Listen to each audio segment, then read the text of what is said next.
So, good morning. Welcome to today's meeting of the Corporate Governance Committee. As usual, this meeting is being broadcast live to the public. For those not able to watch live, the webcast will be recorded and made available for viewing on the County Council's website after the meeting. The first item is the minutes of the meeting held on the 24th of January 2025. I propose that the minutes of the meeting are held on the 24th of January are taken as read, confirmed and signed. Is that agreed? Yeah. Item 2, question time. I've received no questions from members of the public. Item 3, questions asked by members under Standing Orders 7.3 and 7.5. I received no such questions. Item 4, there are no urgent items. Item 5, has anybody got any declaration of interest with respect of any items on the agenda today? So there are no declaration of interest. Petitions under Standing Order 35, no petitions have been received. Item 7, which is the first substantive item, is the Regulation of Investigatory Powers Act 2000 and the Investigative Powers Act 2016. Got with us this morning Gary Connors, Head of Regulatory Services, who will introduce this item. So over to you, Gary. Thank you, Chair. This is an annual report brought to this committee, and essentially it deals with the Regulation of Investigatory Powers Act 2000, known as RIPA for short. It's concerned with covert surveillance techniques. Paragraph 2 explains the role of this committee in reviewing the County Council's covert surveillance policy, and there are no proposed policy changes, and it remains fit for purpose. Paragraph 4 explains the use of these 3 covert techniques, which will only be authorised if considered lawful, necessary and proportionate. It's about balancing the Article 8 Human Rights Act, rights of privacy, with the need to utilise covert surveillance for the prevention and detection of crime. Paragraph 5 outlines the activities we are concerned with as a local authority.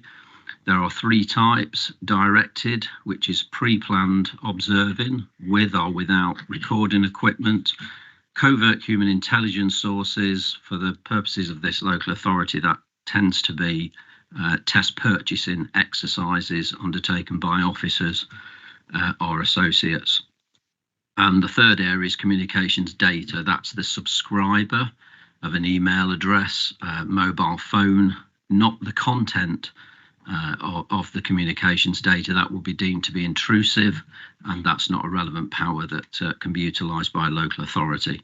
Trading standards are the primary users of RIPA. Paragraphs 6 through to 12 outlines there are stringent internal authorisation processes before any surveillance can be undertaken, an additional layer of security requiring judicial approval, and that's through the Magistrates Court for the use of a covert human intelligence source or directed surveillance. Comms data also requires the same level of scrutiny and approval internally, and we need to approach the Investigatory Powers Commissioner's Office before making that, seeking that final approval. Paragraph 16 outlines the surveillance activities over the last year. All relate to criminal investigations undertaken by trading standards officers. The CHIS authorisations are in this year's report relate to the sale of counterfeit products, illicit tobacco, illicit vapes. Test purchase officers will wear video and recording equipment, and the evidence obtained from that tends to be the primary evidence used when we take the subsequent proceedings.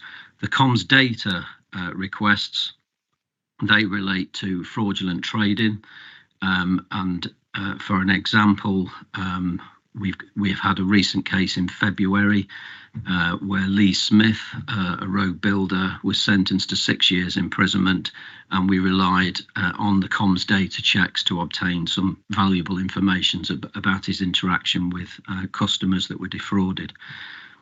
IPCO provide oversight, and paragraph 19 confirms the County Council were inspected in February of this year, and members can be reassured that the comments expressed in the Investigatory Powers Commissioner's letter to the Chief Exec confirms that the county continues to perform well and takes its responsibilities seriously.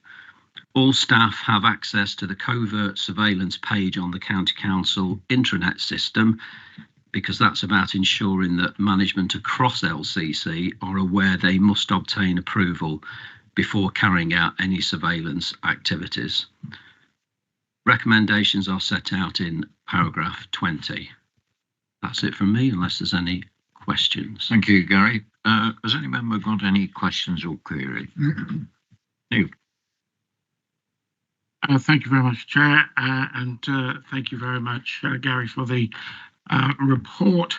I just want to make a comment about how useful RIPA powers can be, and I speak with reference to my previous employment with the Crown Prosecution Service, and I'm glad you highlighted the case of Lee Smith, because that is an extremely good example of the proper use of the RIPA powers.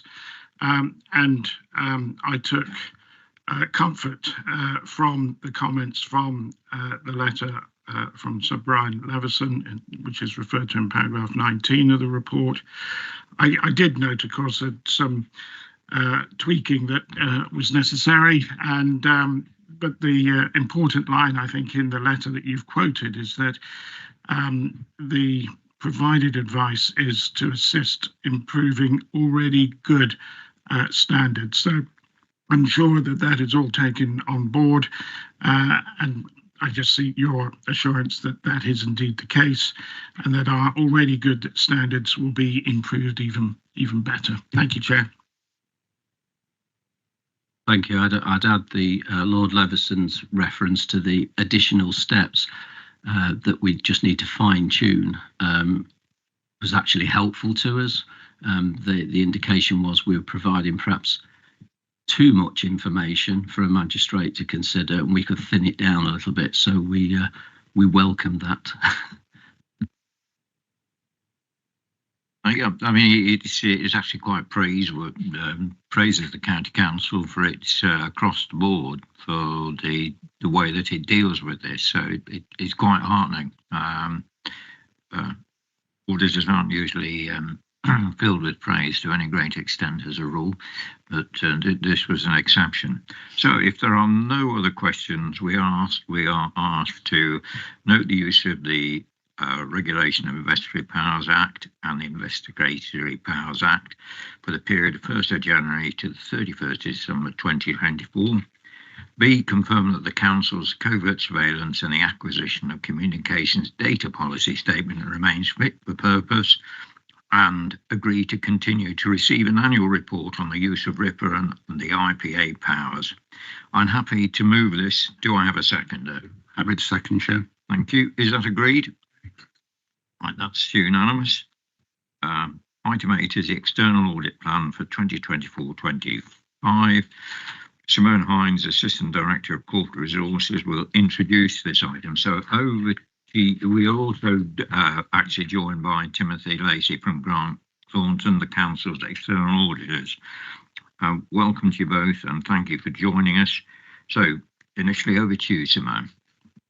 Thank you, Chair. I'm just going to introduce the item briefly, and then I'll hand over to Tim to do the details. So this report does set out Grant Thornton's external audit plan for the Council for 24-25.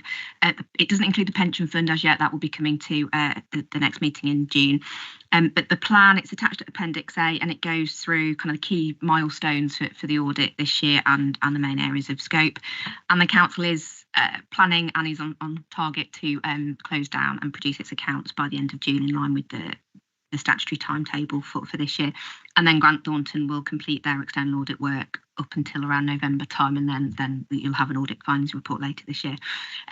To assist Grant Thornton in their audit planning, the Council has also done a risk assessment, which you have at Appendix B, and that is the Council identifying that the key risks that Grant Thornton need to be aware of, and then they use that risk assessment in their audit planning. And there is a summary of the key risks in the cover report as well. But on that note, I will hand over to Tim to go through the detail for you. Over to you, Tim. Thank you, Chair. Thank you, Simone. Firstly, I just want to send my apologies from Helen and Mary for being unable to attend this today. My name's Tim and I'm Assistant Manager on the audit. First of all, if I can draw your attention to page 12 this sets out the headlines for our audit. We've identified 3 significant risks as part of this audit, which are management override of controls, valuation of the fund net liability, and the valuation of land and buildings. On page 14, this sets out our work on the significant risk of management override of controls. Our planned procedures on this is to review accounting estimates, judgments and decisions made by management, test journal entries in full, and review any unusual significant transactions. Under ISA 240, there is a non-rebuttable presumed risk around management override of controls, and therefore is a significant risk. Following on from this, page 16 sets out 2 of the remaining significant risks. The pension fund liability represents a significant estimate within the balance sheet and the financial statements, and is considered significant due to the size of numbers involved and the sensitivity of the estimate and changes. Our audit work will consist of understanding the processes and controls put in place by management, evaluate the instructions issued by management to the actuary, assess the competence, capability and objectivity of the actuary, and then test the consistency of the disclosures within the financial statements, as well as reviewing the assumptions made. The last significant risk is the valuation of land and buildings. This also represents a significant estimate by management due to the size of the numbers involved, and therefore the sensitivity of these estimates to changes is significant. We will evaluate management processes and assumptions within the calculations of these estimates, evaluate the competence, capability and objectivity of the expert, write to the valuer to confirm the basis of the valuations, and challenge the information and assumptions used. We test this on a sample basis of revaluations made during the year to see if they have input correctly and evaluate any assets that haven't been revalued in year. Page 20 details our determination of materiality for the council. So this is based on professional judgment in the context of our knowledge of the council, including consideration of factors such as stakeholders' expectations, industry developments, financial stability, and reporting requirements for the financial statements. This is determined to establish what level of misstatement could be expected to influence the economic decisions of users taken on the basis of the financial statements. Our assessment of materiality is kept under review throughout the whole audit process. Following on from this, page 29 details the risks of significant weaknesses in the value for money arrangements. We undertake initial planning work, consider any prior year significant weaknesses and known areas as part of the risk assessment for 24-25. The 3 criteria of this is financial sustainability, governance, and improving economy, efficiency and effectiveness. From our work in 23-24, we did not find any significant weaknesses and improvement points were made. Within our 24-25 risk assessment work, we have not identified any significant weaknesses to note. Page 31 then sets out our timeline for the audit and accounts, and page 32 is our team going forward, as well as the communications from ourselves.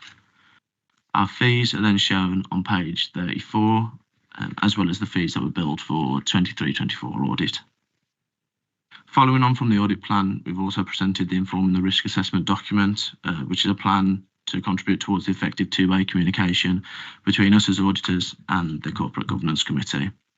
As part of the procedures, we obtain an understanding of management processes and the oversight of the following areas: fraud, laws and regulations, related parties, going concern, and accounting estimates. That's all I was planning to say, and I'm happy to take any questions from the committee. Thank you. Thanks, Tim. So, have any members got any queries or questions on this item? Bill? Yes, in the report it mentions leases. Have you recommended any length of time for a lease anywhere? Because some are short term, some are long term. Have you got any recommendation about what length of time that a lease should be? And thank you for that. As a decision for myself, I'd have to get back on that just to confirm. But as a general term, no, a lease doesn't necessarily need to be a specific length. You get an answer on that, Bill? Yeah. Terry? Be wrong for Tim to come all this way and not answer any questions. Page 45 of that, on our page number in 45, your page number in 23, we talk about the IT audit strategy, and it says, I think I'll quote, in accordance with ISA, we are required to obtain and understand the IT environment relating to all key business processes. Now we mentioned Oracle Fusion. Now, my understanding of IT is limited, but as a council, we have numerous we have numerous systems for running it. So why are we only looking at one? What about all the others, which could have significant reasons? And do you, of auditors, actually have the technical wherewithal when you're in your organisation to do this? Because I mean, when I talk to our IT people, I mean, they're sort of deep out of space somewhere in their conversations, and I just wondered how you intend to achieve this, because unless you've got real specialists in trying to break in, access systems and do untoward things with them, how are you going to test it, and why are you only testing one system? I appreciate the question. Yeah, so we mainly focus on Oracle Fusion specifically because that's the system used to create the financial reporting process. Everything feeds into Oracle. So in terms of our audit approach, Oracle is the main IT system used to basically create the accounts. In terms of specialists, we have our own IT audit team who look at Oracle Fusion specifically, and in general for other councils they have specific applications that the IT team look into, and Oracle Fusion is one of those. So our IT audit team will take care of that. Gary, come back. Yeah, thanks for that. And I suppose that answers my point. So if we're only looking at the system, you're looking at the end one, which I appreciate is the accounting system. But if somebody's feeding the various things into it from the other systems, an audit the Oracle system won't show you that. So, if you were going to do something untoward, you'd actually be wanting to do it, upstream or downstream, whichever way you look at it, and then feed in. So unless you do random testing of the systems that feed into it to check the accuracy of what goes in, how will you know? Thank you for your question. Yeah, I would have to get back to you on that one, if that's okay. I think, if I recall rightly, we did have an IT, Leicester County Council IT man here who went into great detail about how they try and protect our systems, and it's not good, but it's good what we're doing, but it's not easy. Neil, over to you. Yes, Chair. So just to give Mr. Richardson assurance, really, that the internal audit team, my internal audit IT auditor, does those sort of audits of the feeder systems. So she covers off a selective number of audits each year into part of her IT controls.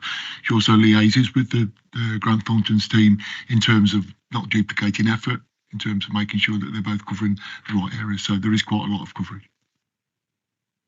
Yeah, and the point I made, I think our IT people are constantly monitoring the systems, virtually 24/7 for attacks from various places, and they, I don't want to tempt Providence. So far, they've done a good thing, but it's a major risk. Thanks for that. Right, David. Thank you, Chairman. Could I just come back to the first line of the report, local government reorganisation? I think this will be my last contribution, so I might as well, if I don't say something, I think it would be amiss of me. But I would have thought that in a world where everything is upside down, we can't trust. We can have no faith in our allies or our friends or our foes. The whole financial situation that we face is dire as a country. And yet the government seems bent on launching into this so-called reorganisation.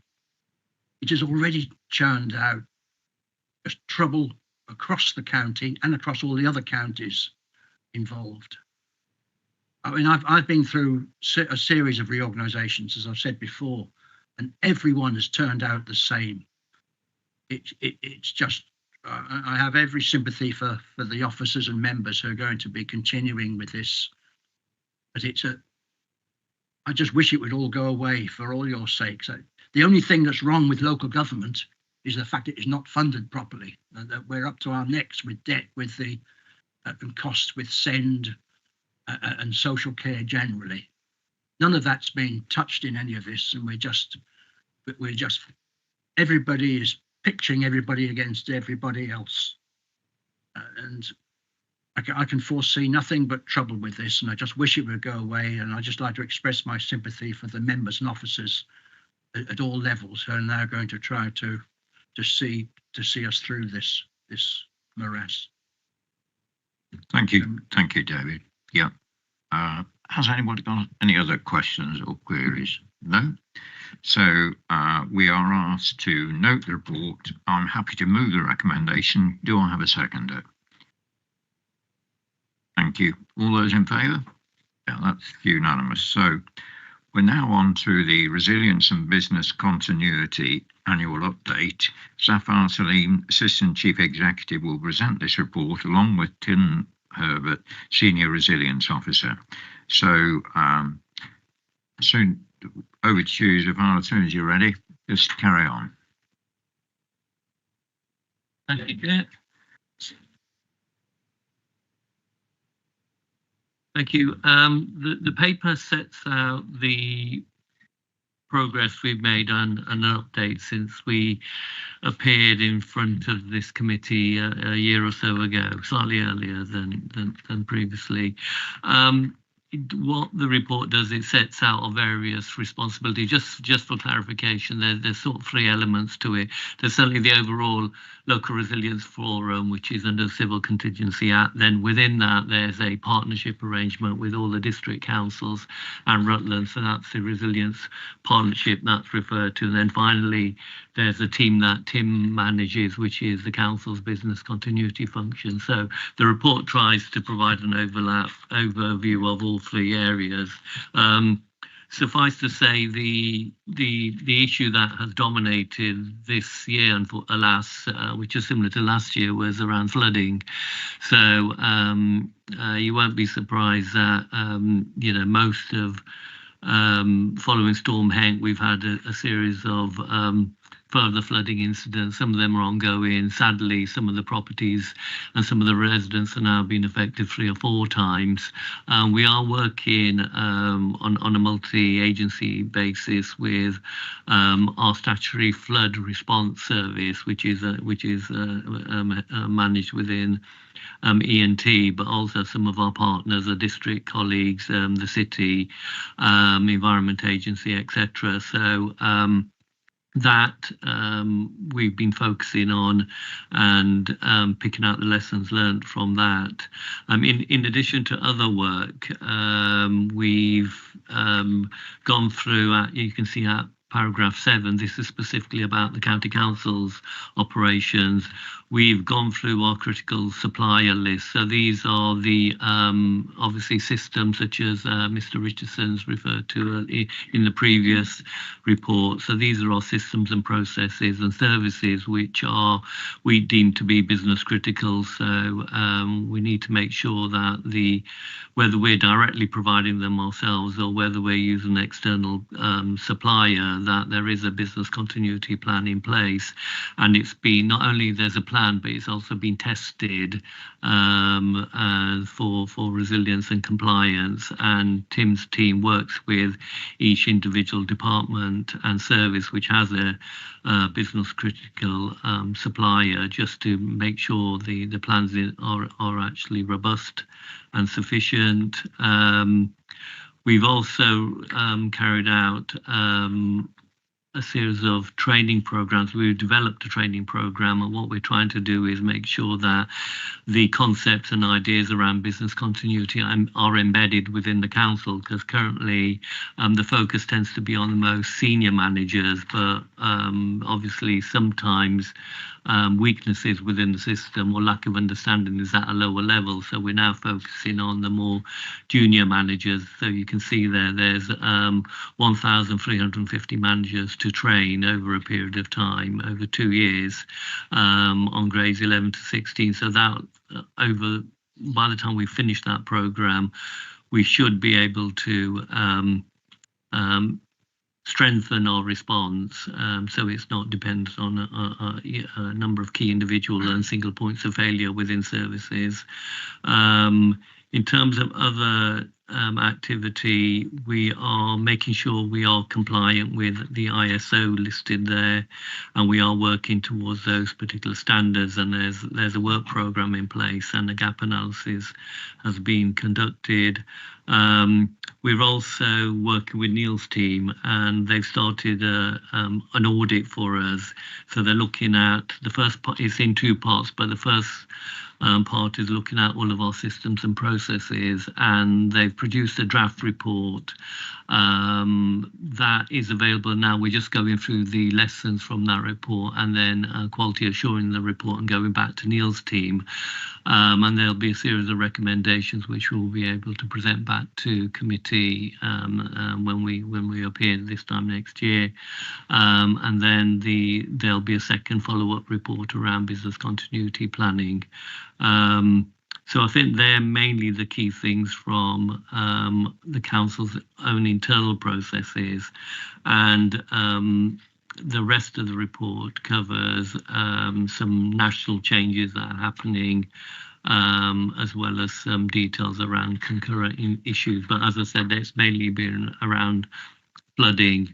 At paragraph 19, there's some exercises taking place, including one, again, linked to the point that was made earlier around ICT. So we are testing that. It is a real threat and risk. I can't remember the exact number of attacks we get on a daily basis or an hourly basis, but it's a huge number, and it won't be confined to us. It's every public sector organisation. I think the quote is, we have to be lucky, or as agencies, as providers, we have to be lucky all the time, whereas those people who are trying to get access to a system only have to be lucky once. So, and then the cost of that and the recovery, I think, runs into millions. I'm not sure. I haven't seen the final report from the City Council, cyber attack, and there's other ones being with NHS, but I know it's massive, together with the loss of data and then the loss of public confidence as well with systems as well, and then follow-up inquiries. So it is you know, a real risk to us and every other agency. So I think they were the main things. I know, Tim, do you want to highlight anything? Yeah, I think as Zafar said, one of the areas that we're working on is the training bottom up, as we call it, the grades 11 to 16, which includes training around resilience and business continuity. At the moment, it's familiarisation training, get everybody up onto a level playing field. And longer term, what we'll be looking is practitioner training, both for business continuity and for resilience. So that's managers that are identified that would be probably the first line that would be involved in any form of incident. And then you can see, in terms of our wider partnership, there's been various multi-agency incidents listed at paragraph 21 there. As I said, this is a sort of joint this is a joint contract we have with the district, so we're on call 24 hours a day, 7 days a week. So we will support them, even though some of the incidents here are not necessarily specific to Leicestershire County Council, but there are knock-on effects, clearly, certainly anything to do with the highways and transport system. And then at paragraph 23, there's quite a comprehensive list of activities and initiatives we intend to take forward over the next financial year, and then we'll report back to committee. So that's probably a sort of short summary of everything we've done over the last 12 months. Happy to take questions. Thanks, Zafar. So has anybody got any queries or questions on this? Neil. Thank you, Chair, and thank you, Zafar, for the report. And thank you for highlighting in paragraph 17 in that report the issues regarding fatigue and well-being on the resilience officers that have had to deal with a huge number of calls and concerns coming in because of issues such as the flooding that happened in January. And it does appear that an issue for the council is capacity and capability amongst those resilience officers, and I'm presuming that this is what the training programme is hoping to address.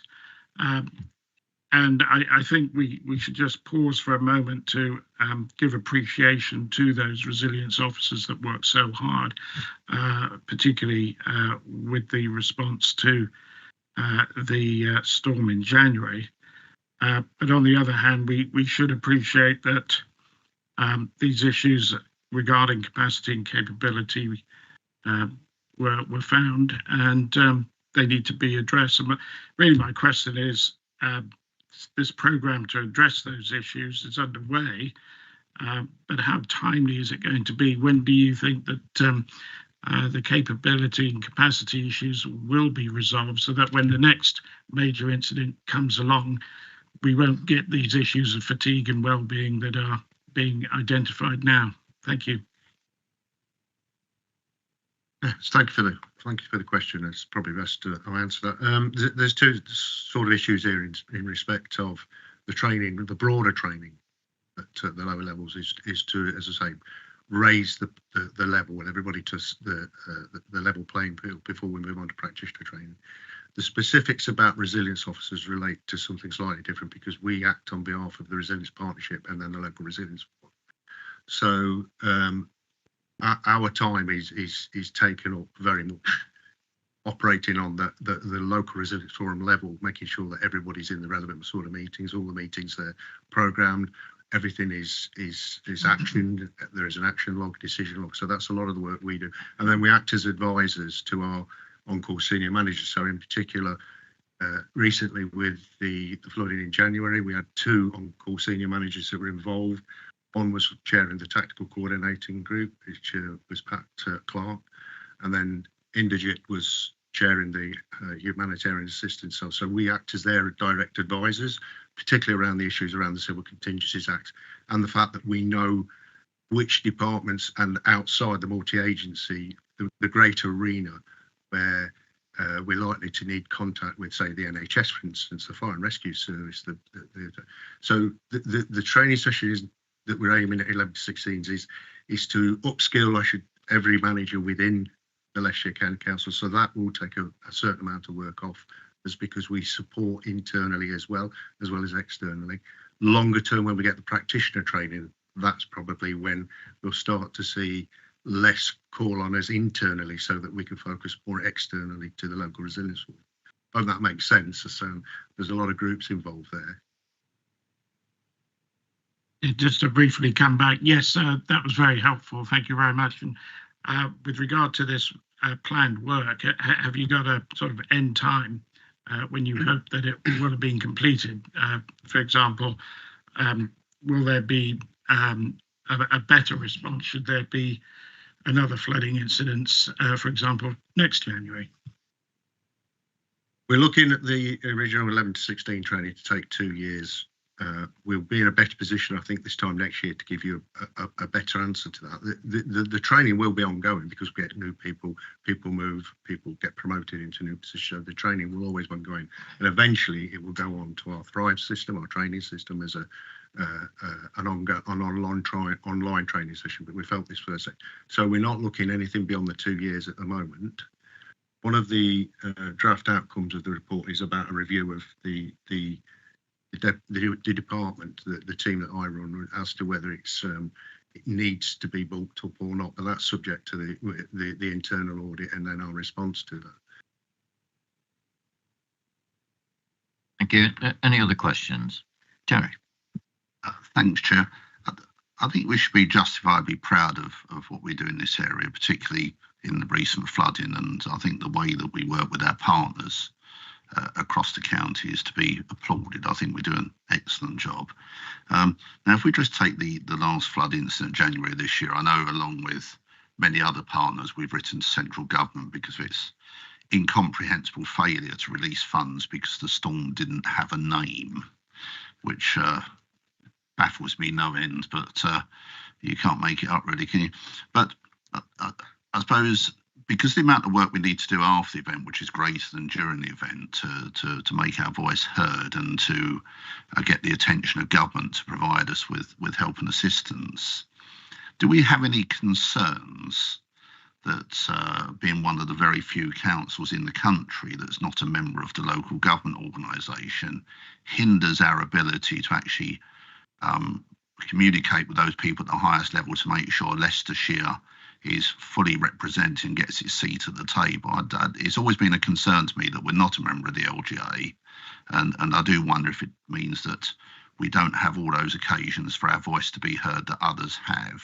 And is it something that, in view of these sort of disasters, we should reevaluate whether we should be members or not? I can probably just deal with probably the flooding element of that. Just a reassurance on that. I think it was an excellent response by all the local authority partners across the whole system, together with police, fire, etc. And then there was joint correspondence that was sent. You're right. Regrettably, even though the number of properties was flooded was double the actual Storm Henk, it seemed inconceivable that we didn't receive a positive response. Plus, we had ministerial visits as well. Secretary of State came to visit in Quorn. This is the first time, certainly in my memory, that my 6 years here, that we've used the national alert system, which, around the Proctors Park area, which shows there was real danger to life. And we worked all the way through with the government liaison officers, both of them who have been excellent. So they're the direct link into MHCLG. So I think there was enough noise, so to speak, within the system. Plus there was follow-up letters, I believe, from MPs, plus questions in the House. So I'd probably be honest, Mr. Richard, I think we did as much as we could in terms of that wider LGA membership. I don't know. I can't honestly answer that. I'll probably have to defer that. I'm looking at Fiona, but I don't know. It might be Fiona or potentially Declan. I don't know what have we ever been in the LGA before. It's considerable cost. I know that much. I know other councils are considering whether that cost is justified in some councils. Just want to come back to that point. I mean, we left 4 years ago now, if memory serves correct. I mean, I think we're the only upper tier authority that's not a member of the LGA. I think there's probably only 5 or 6 councils in the entire country that aren't members. All of those that have previously threatened to leave, like Essex, etc., never actually go through with it. They used it as a tactic. And I just wonder if our not being a member, I mean, we say it's a considerable cost, but the LGA meet with senior ministers weekly, and clearly they're going to put forward the views of their members more than their non-members. So I've just wondered, perhaps it's an area of thought that the new council might want to reconsider, because I think in the scheme of things, the amount for the benefits, in my personal view, is not great. I think we get more benefits by being in than out, but and perhaps it's something I would urge that we reviewed going forward, or the new council reviewed going forward. Thank you, Jerry. Is anybody else? Bill? Just assurance, really. We had problems in a certain airport with a power outage. Can we have assurance that systems are in place to make sure something doesn't happen in Leicestershire? There's sufficient capacity to switch stations to provide power. We all rely on electricity now for all everything, really. We found out this morning we couldn't get in because of a power cut or something over the weekend. How widespread is this? If something is to go wrong, how can we survive without sufficient power to monitor our systems and actually work? So over to you, Tim. In terms specifically for East Midlands Airport, I can't answer the question at the moment, but one thing I can talk about is Heathrow. Heathrow had 3 power sort of substations, each one capable of powering Heathrow. Now, the decision to close Heathrow for the period was made by the Chief Executive of Heathrow, and I suspect that's probably going to end up in court somewhere, because John Pettigrew, the Chief Executive of National Grid, has said you had 2 other power stations that were, or substations that were capable. Why did you not swap over? So to say that Heathrow had no power was probably a bit of an understatement, or an overstatement, shall we say. There were 2 other that were capable of. So I think that's got something to do with their own business continuity. We believe, and it is anecdotal, that possibly one of their backup generators that comes in whilst the power switching over between the substations didn't fire up. So I think that's one that's going to come out in the wash, but I can follow up on East Midlands Airport and hopefully get some information back to yourselves about that. But I would suspect we don't have a problem personally. What about County Hall? County Hall itself, we have our own generators, of course, but they will only last for a given amount of time. And as I'm sure you're aware, a couple of years ago, we did the Mighty Oak exercise, which was the level 1, tier 1 government exercise on without power outage and how we would operate under those circumstances. Wouldn't be easy, as we know, to, it's given a way forward in terms of a power outage plan that we've got. Consider the government talks about a whole of sort of the country losing its power. That's quite difficult, but it wouldn't be unreasonable for a region to lose its power. So we have done plenty of practice on that, and we do have a plan to look at that. And I think it was Argentina or maybe Italy, but there certainly was external attack on both those areas, which then led to a whole region losing its electricity. So again, it's linked to, as I said, the point Mr. Richardson made earlier on about cyber and the sort of reliance we are on IT systems and automation. If anything goes wrong, we're really, would struggle. However, we do, for example, on, again, just a reassurance, in terms of anyone who's a council service user who's vulnerable, and there's a definition of that, whether it's for adults, children or health, all of that information's uploaded often twice a day onto the secure national government server. So we can get access to that via any internet link, provided there was internet. And we can download paper copies of that and then get hold of everyone. But generally, there is a rule of thumb in terms of the officers will carry on with visits, for example, unless told otherwise. So they'll just work to their normal business as usual schedule until stood down. Okay. So there are no other questions. So thanks very much for the presentation so far, and Tim. We asked to note the report. I'm happy to move the recommendation. Can have a seconder. Thank you, John. All those in favour? Yeah, that's unanimous. The next item is the Internal Audit Service progress against the 24-25 audit plan for Leicestershire County Council on East Midlands Shared Services.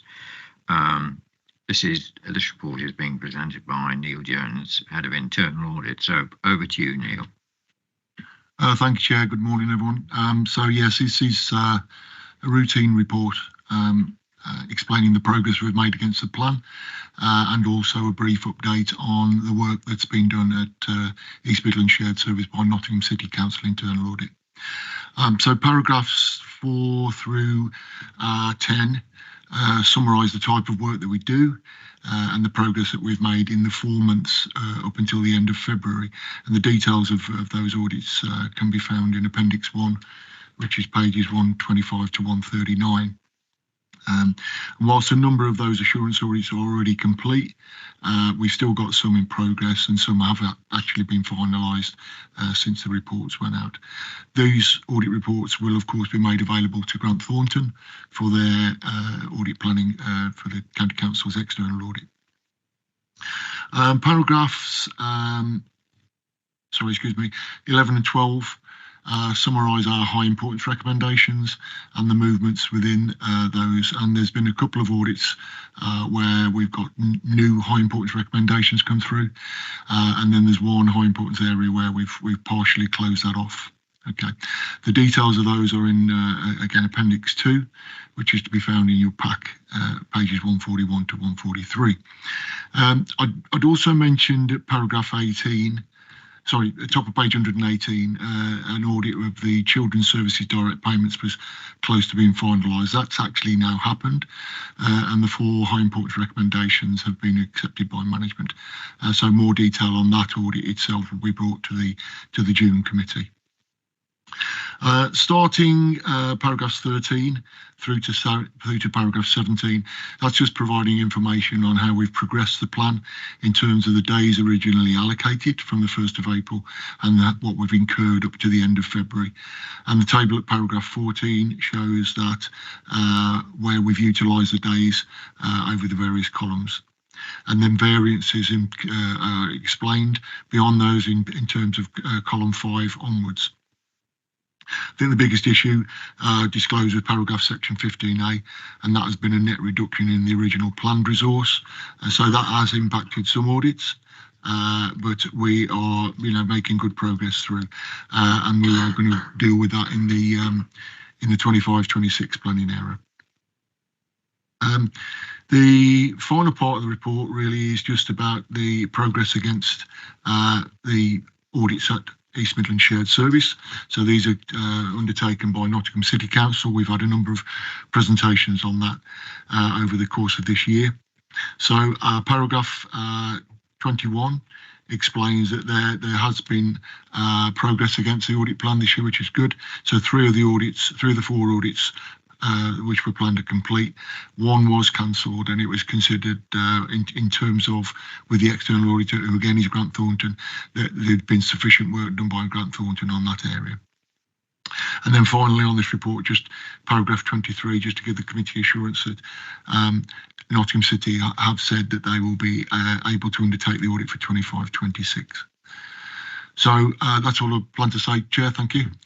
Okay, so over to committee. Does anyone have any comments or questions on this? Bill? Page 119, section 15, Roman 3. Audits have been scoped, not formally begin until department manager can dedicate staff resources. The audits may not be starting until next year. We're talking financial year, or we're talking, right, okay.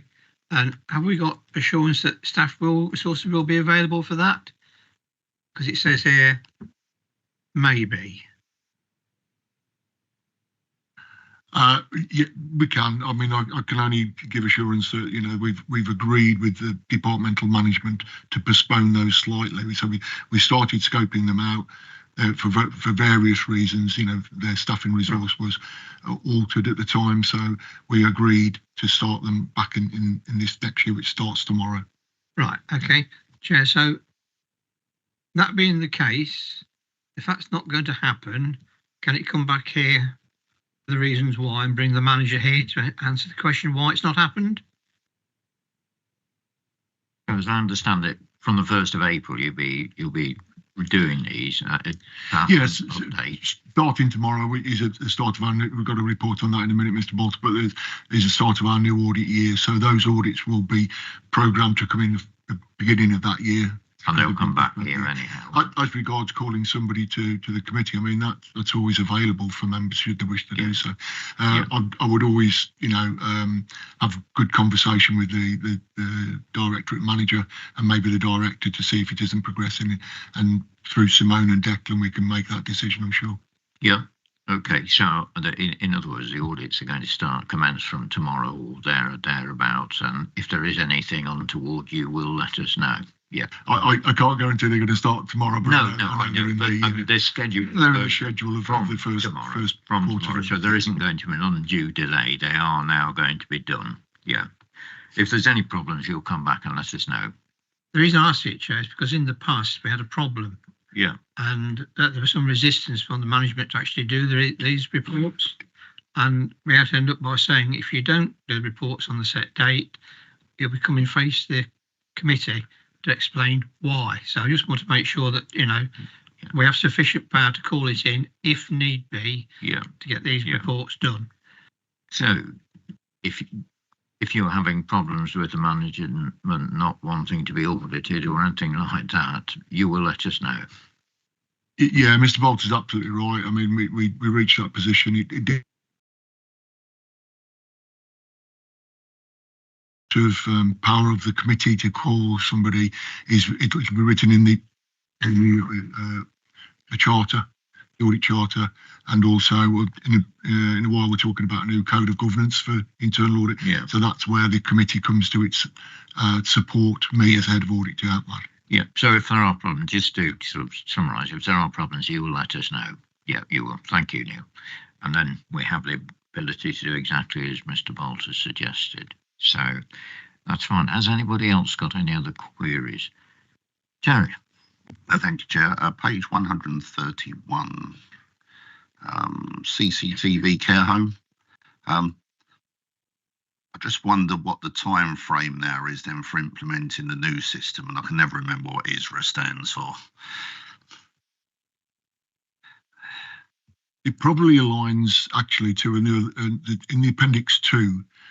There's been a sort of long-standing audit of our CCT systems across the block. So it's captured in that really, and I can't give you a precise time frame at the moment. I can try and find out, but the progress is being made in terms of the whole of the approach to CCTV and making sure that we're compliant across the board. So I was asked on this by Simone in terms of how are we doing and progressing against that, and our IT auditor is all over this in terms of making sure progress is made. So I can't give a precise date, but I know that the whole programme of CCTV or conformance and compliance is on track. Yeah, no, thanks for that, Neil. It was only obviously that, clearly this is, some of our most vulnerable people in these care homes, and security, it must be a key issue at the top of our minds. So I was just making sure that it is, at the top of our agenda and there's not being kicked into the long grass by being put into a different review. And please remember, what does ISRA stand for?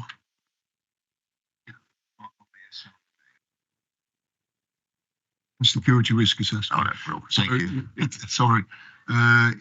is it's a document that we're quite proud of at Leicestershire, I think, in terms of it challenges information security risk all the way through, and then internal audit either selects a sample or gets invited to comment on samples of these to put their own challenge in against the risk, information security risk. Brilliant. Thanks for that, Neil. Could I just perhaps recommend that it is one of those that's flagged to whoever are members of the new committee, because I do think it's an important issue, as Neil quite correctly has identified, working with Simone, so that it's picked up and monitored going forward. We do that, Neil? Yeah. Oh, thank you. So, has anybody else got any other queries or questions? So, if not, we're asked to note A, the updates on progress on the work undertaken and the implementation of high important recommendations, both as at the 28th of February 2025. The progress of against plan position as at the 28th of February 2025, and the update on the audit plan for East Midlands Shared Services for 24-25 and options for future years. I'm happy to move the recommendations. Do I have a seconder? Thank you. Is that agreed? Yeah, that's unanimous. Next item is item 11, which is the Internal Audit Services Annual Plan 2025-26. So this is you again, Neil, so over to you. Yeah, so just briefly on this, Chair, so pretty much covered what I was going to say anyway in terms of the previous item. So it is the 25-26 plan. Some audits have rolled over. In terms of we measured them, in terms of their risk and whether they're still required, so they've rolled over. We've then sought direction from the department's management teams and created a plan and resources to fit that. So we start again tomorrow. Well, it never stops, to be fair. Don't cut off the audit year in terms of internal audit. So we start our new plan tomorrow, while still carrying on with some that were carried over. Paragraph 8 just shows how we've allocated the resources over the year. Slightly more, we had the transition year last year of losing Leicester City Council and the impact of that. So we're in a sort of more stable position now in terms of knowing what resources we've got. And I think then with paragraph 14 really is just to remind people in terms of, and we've had this conversation just recently, it's a plan of work, but that plan will change depending on various things, differences in systems, differences in risks, etc. We report to the committee, as I've just done in the previous report there, and that will continue. And that just to say, that's all I've got to say, I think. Thank you. Thank you, Neil. Has anybody got any queries or questions? Yeah, Neil. Well, it's my last meeting. It's only my pet hate if I could just go on Appendix 1. Can we please give an indication of what things are rather than just put an operation down? So I saw operations Zander, and I assume it refers to something to do with countdown, but I could be wrong. Or Zander, isn't it? That's what they call him. So I just get slightly annoyed by operations something on there, because I've got no clue, nor have our residents at home, what it relates to. I don't need to know what they're rated to if we just have a fodder description going forward. Point taken, and apologies, I know you've raised that before, Mr. Richardson. So each one of those, for our own internal purposes, really, is what we class as an investigation. So we don't want anything banded in the public in terms of what that investigation's about. And just apologies. Thank you. Thanks, Neil. So any other questions? No. So we are asked to approve the internal audit plan for 25-26. I'm happy to move the recommendation. Can I have a second? Thank you. All those in favour? Yeah, that's unanimous. Item 12 is the implementation of global internal audit standards in the UK public sector. Item 12, again, it's back to you, Neil. So, over to you, Neil. Yes, Chair, thank you. So this is just providing further information for the committee about the revised internal audit standards, which come in as from tomorrow. And it just brings to the committee's attention, whilst they come in from the 1st of April, some things that need to be done very early, but the rest will take part over the year. They take some time to adopt them. Starting on paragraph 7, though, I've just tried to bring to the committee's attention just some of the key changes, and I've listed them there from 7A onwards. So in terms of having a mandate, we have a mandate already for internal audit in local government, because that's the accounts and audit regulations. You cannot not have internal audit at a council. In terms of 7B, having a charter, we already have a charter. It just needs tidying up with a few reference changes. 7C is a key change, really. So this is implementing an internal audit strategy. So it's going to be a fairly short document, hopefully, that just positions ourselves where we are now and where we'd like to be. I've chosen a period of time, 3 years, knowing that there's so much change in the way. So, for instance, as an example, we do not currently use artificial intelligence in our internal audits now. We will do, hopefully, over the 3-year period. So we'll be moving to that transition. I've managed to identify some guidance and toolkits on this from the Institute of Internal Auditors, so I'm using those to help us develop the strategy. Key other changes, I think, really are there's lots of emphasis on ethics for internal auditors. Not saying we're not ethical already, but we've got some new areas to train up on that, and professional skepticism is one. The other key item really is paragraph 9, and this is very key for this committee, I think. So CIPFA has implemented a new code of practice on the governance of internal audit in local government. So that is effectively setting out what is expected of this committee and senior officers to ensure that internal audit is well governed, it's well resourced, it's given its help and powers to bring people to committee, as we just talked about earlier on.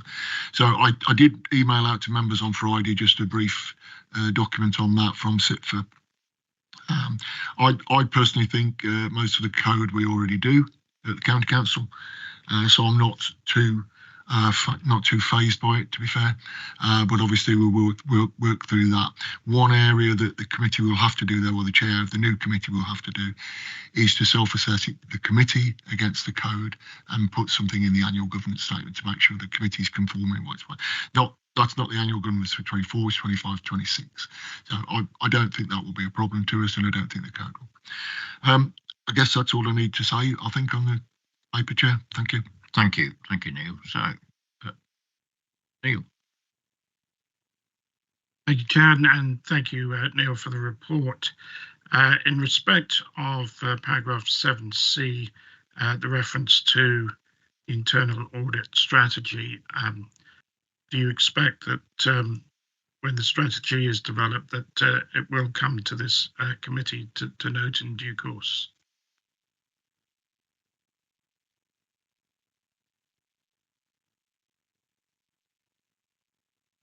Paragraph 7C, page 174. Very bottom of page 174. I think the answer is yes, and bringing it here to a future meeting. Yeah.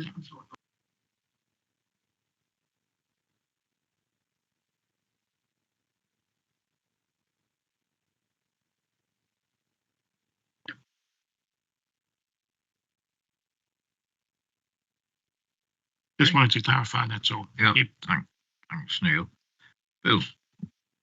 Yes, Chair. Page 176, paragraph 13. Shouldn't that be discussed with the whole of the committee, not just the chairman? Probably right. I mean, it will be tabled at the committee. There's a copy of it here attached today, but I think the implication should actually be discussed at the committee because it affects the committee. Yeah. Thank you. Yeah. Okay, so if there are no other questions, we're asked to note the work undertaken to respond to the consultations on changes to internal audit standards, and that the Director of Resources, following consultation with the Director of Law and Governance, be authorised to approve the arrangements for the implementation of the global internal audit standards, and that the approved documents will be reported to this committee on the 23rd of June 2025. I'm happy to move the recommendations. Can I have a seconder? Second. Thank you. All those in favour? Yep, that's unanimous. So, next item is the risk management update. So, Neil, once again, over to you, please. This is the final item on today's agenda. Okay, thanks again, Chair. So, this is a return to our usual risk management report. We didn't have one in January. We've just brought the policy and the strategy.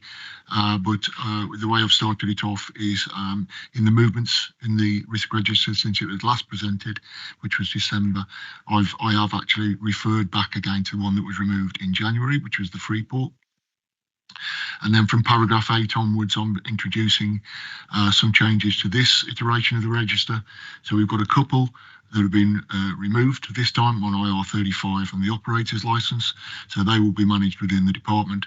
And then we've got a risk being re-added back onto the register, paragraph 10, which relates to a rise in the number of assessments in social care. So that's been added back in. Paragraph 11, just begin to briefly hit upon the changes that could occur in local government reorganisation. Obviously, we're some way off knowing the path this is going to take, and then we will, whichever way it goes, we'd need to design a corporate risk register in terms of that area. And then before I go into the appendix where members sometimes ask some questions, just a counter fraud update. So starting in paragraph 15 about some new legislation that comes in September. And this is about a corporate offence for organisations failing to avoid fraud in their organisation. So we have risk assessed against that. We think we're fairly low risk. And there's some examples of where things could go wrong in paragraphs 20. The appendix contains all of the details on the updates to risks, so I'll wait for any questions on those. Okay, thank you, Neil. So, has anybody got any queries or questions on the risk register or anything? Just the one point I made during the pre-meet, just so it's minuted, is could consideration be given to seeing if there is a risk associated with the new waste disposal arrangements facing this council coming in from April 26, and could the committee just be given what the risk rating is and whether it's something this committee needs to think about going forward? Because I honestly just don't know. I just think it's something that I might have expected to see. There is not, so it might be considered as a low risk. I just don't know. So, but if the new committee could be advised that, I'll be grateful. Yeah, that's fine, Mr. Harrison. I did, Mr. Richards, sorry, I did actually try and check on the department's own risk register beforehand. I couldn't. I was hastily running through, so I will follow up. Yeah, thank. As I say, it was a good point, Terry. Good point. So, if there are no other questions, so moving to the recommendations on page 217 of the agenda pack. Regarding recommendation A, the committee is asked to note the current status of the corporate risks facing the county council. I'm happy to move it. Could I have a second? Yeah, all in favour? Yeah, that's unanimous. Regarding the recommendation B, we're asked to make recommendations on any area which might benefit for further examination. I think business continuity.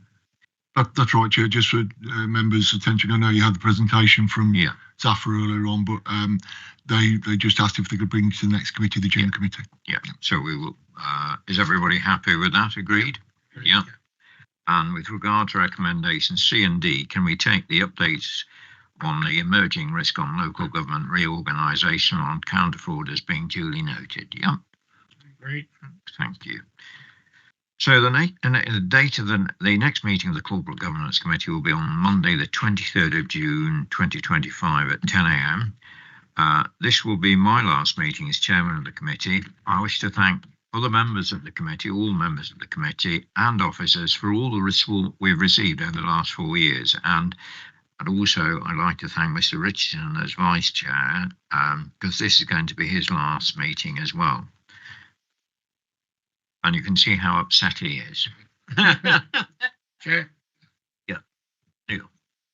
I appreciate your comments, but can I please thank you for your what I regard outstanding chairmanship of this committee for the last 4 years.